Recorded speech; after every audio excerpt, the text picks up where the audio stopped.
Bismillahirrahmanirrahim. Assalamualaikum warahmatullahi wabarakatuh.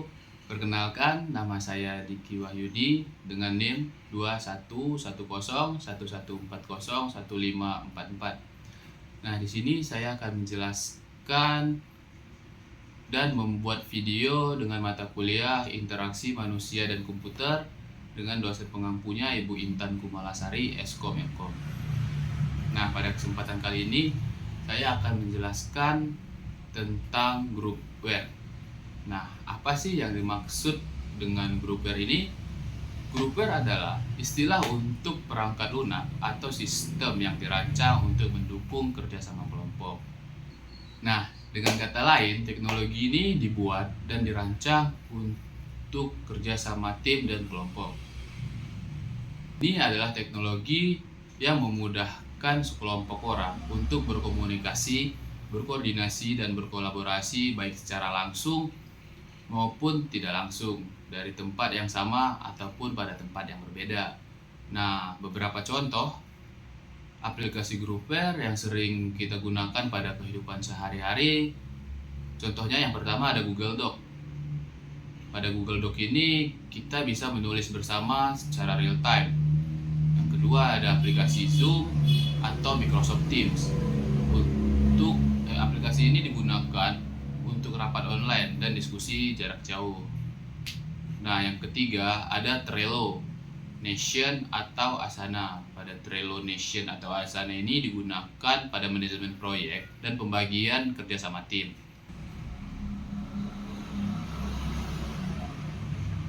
Nah, untuk konsep groupware sendiri mulai dikenal pada tahun 1980-an saat komputer mulai digunakan untuk mendukung kerjasama tim.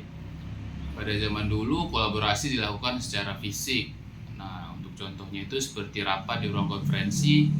Tapi sejak internet berkembang muncullah kebutuhan untuk berkolaborasi jarak jauh, terutama di lingkungan kerja dan pendidikan. Groupware pun berevolusi menjadi sistem yang canggih dengan fitur seperti kolaborasi real time, manajemen dokumen bersama, chat dan video conference. Kemudian ada juga sistem pelacakan pekerjaan dan lainnya. Groupware itu sendiri memiliki beberapa macam fungsi. Untuk yang pertama itu ada fungsi communication atau komunikasi. Nah, groupware ini berfungsi untuk berkomunikasi, meningkatkan interaksi antar sesama anggota tim, seperti lewat chat misalnya, email, atau bisa juga melalui video call. Untuk contoh yang kedua yaitu ada coordination atau koordinasi.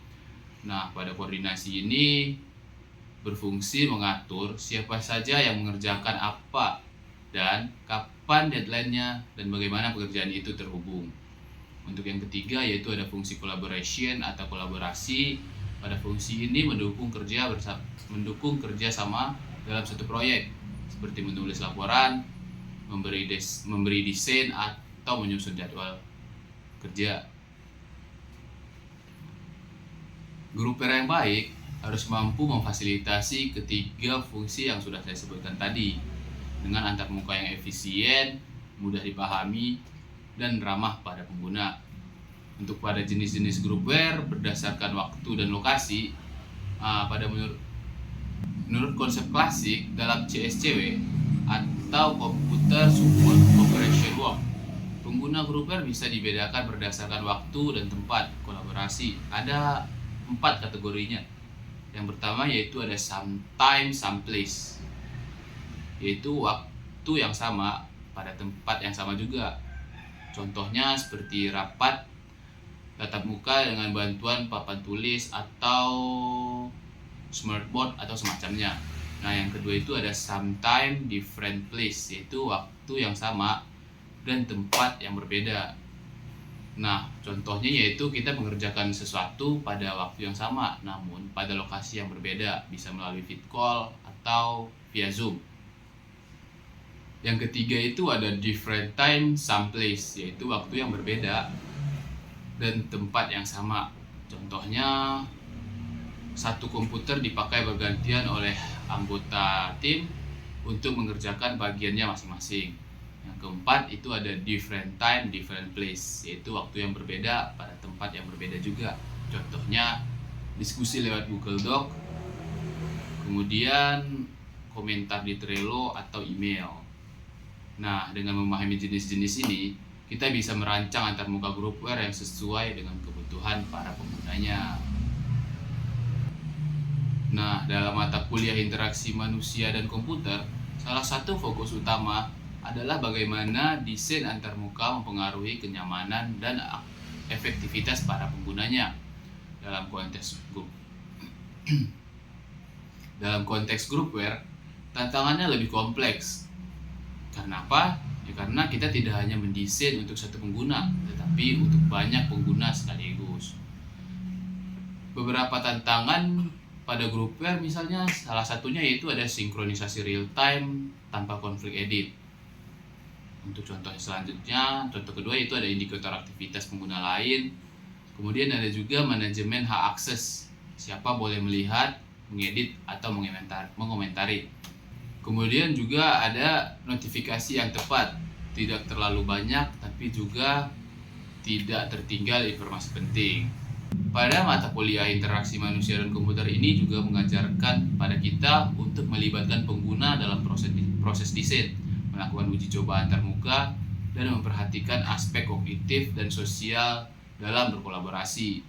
Pada mata kuliah interaksi manusia dan komputer ini juga mengajarkan kita untuk melibatkan pengguna dalam proses desain, melakukan uji coba antarmuka, dan memperlihatkan aspek kognitif dan sosial dalam berkolaborasi. Nah, pada groupware jenis ada beberapa faktor penting. Contohnya pada bidang pendidikan, siswa dan guru bisa berkolaborasi dalam tugas daring. Kemudian ada pada bidang bisnis, pada sektor bisnis. Nah, contohnya itu tim proyek lintas negara bisa bekerja bersama.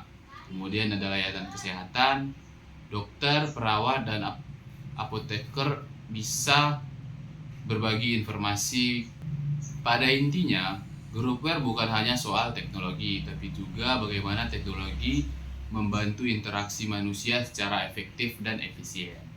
Nah, jadi itu teman-teman yang bisa saya jelaskan tentang groupware pada mata kuliah interaksi manusia dan komputer. Mungkin sangat banyak kurangnya. Cukup sekian yang dapat saya sampaikan. Apabila banyak kesalahan, mohon dimaafkan.